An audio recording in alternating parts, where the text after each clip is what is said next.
What's going on? Welcome back to Trending Stocks. Today we're going to talk to you about Faraday Future. Hopefully everyone's having an amazing weekend thus far.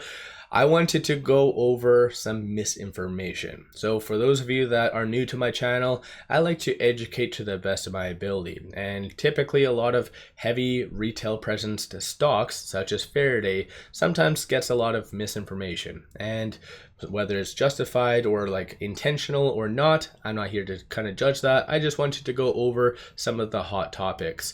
So again, just for full transparency, I do not give two craps if you guys are buying, selling, holding. I'm not here to influence any of that. As long as you guys have the most up-to-date information, that's all I care about. So without further ado, don't forget to hit that thumbs up. And with that, let's get right to it. So starting off, looking at SEC documents, you do see that there was this Form 4 that was submitted on August the 1st.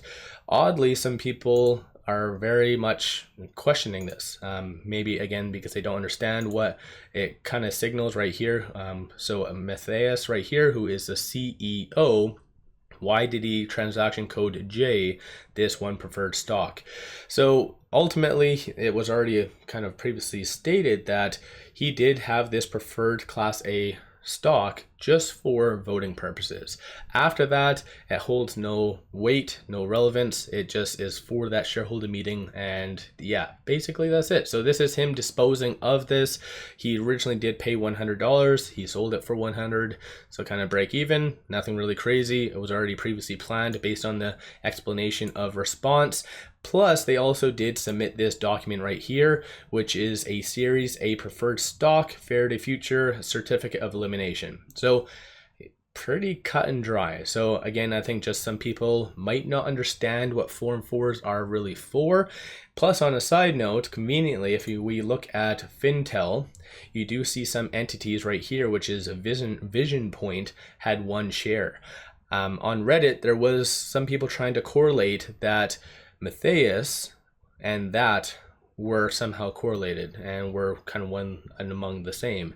So that's not true. All these 13 Fs essentially are old information. So this is actually a good transition point into the second point of misinformation. Some people were saying that, oh, look at all the entities that did increase their position recently. This is a huge buy in July. Well, again, all of this did occur in Q2. So yes, some entities did make a brand new position that is resembling to based on the green. So for instance, National Bank of Canada, 400 shares. You had Archer, 1,600. Some entities did increase, some decrease, but regardless, you do see some activity. All of this did occur during Q2. So again, that's kind of addressing the second point of misinformation. And kind of the third point that I wanted to really bring up, it's kind of the hot topic, right? It's the whole reverse stock split. I've done plenty of videos in the past saying that most likely it would have to be done by the 5th, effective for Monday. And so especially with today being Saturday, it's kind of like it right down to the wire. So some people are saying, oh, you know what, that does mean it's only the 10 days and whatever else. Well, just to kind of bring this up, I do feel that Faraday could submit it on Sunday. I kind of mentioned that in my last video that in the past, they've actually put out news on Sundays. And again, that's kind of could be effective for the Monday. I've given a couple examples on some companies that have given less than 24 hours notice. And some people have actually gone back and forth with me in the comments below. Actually, I do believe one of them is right here if I actually have it. So shout out to this individual. So actually no, my apologies, right up here.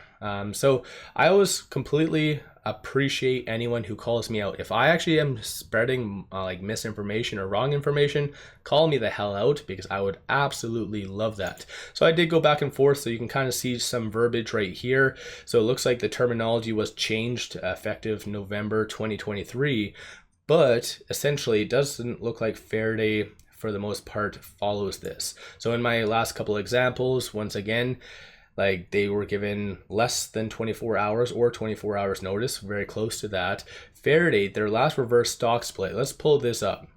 So Faraday actually have it up right here. So they did submit their last notice on a Sunday. So once again, Like they are active on Sundays, so that could be an indication of what might be coming tomorrow, but we'll just have to wait and see. Like I've said in my video, I think it was on Friday or whenever it was, if they don't have it effective on Monday, then this is where it could be problematic for Faraday. Maybe because of their lack of knowledge surrounding the timelines, but still, I'm not here to talk about that. So you do see February the 25th, pulling this up. So they did announce it on the 25th, so that doesn't count as a business day. So the first business day is the 26th, and they did have it effective on the 29th. So going back to this individual, so based on this, it does show that he's kind of stating that they have to give 5 days or 5 business days notice. So I still do agree with what I've kind of mentioned in the past, that a lot of these rules are in place, I think, for more reprimanding stations from the NASDAQ to these entities.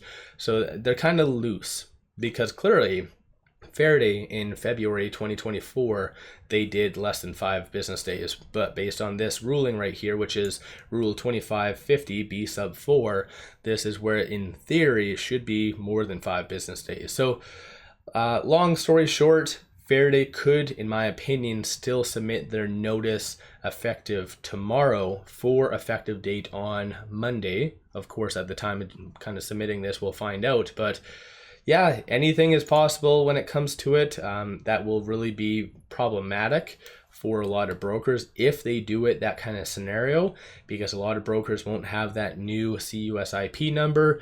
So yeah, definitely Monday could be a very interesting day. Even aside from that, I feel like Monday is going to be a very interesting day because this came out recently as well. Even though this doesn't directly affect Faraday, it's going to affect the broader market, how Warren Buffett kind of sold 50% of his shares in Apple. So that is, people are kind of pointing that this is a sign of a peak and that the market might be potentially trending down. So long story short, they could still submit a reverse stock split notice coming out. So I just wanted to, again, bring that up. Give a shout out to this individual right here, if I'm saying that right, Evando, or I completely butchered the name, but definitely hats off to him. If I am ever wrong, or if you guys are questioning that, I love to go back and forth, and maybe I am just misinterpreting some data. And so yeah, call me out. I completely recommend doing that. And yeah, maybe we can get to the right solution on everything. So without further ado, that's kind of some of the misinformation that I do feel that is floating out there. So again, just about that 4 and 4 Fintel information such as this, and just the whole reverse stock split. So let me know your thoughts. Don't forget to hit that thumbs up. Hopefully everyone's having an amazing weekend thus far. And with all that said, I appreciate all of you watching.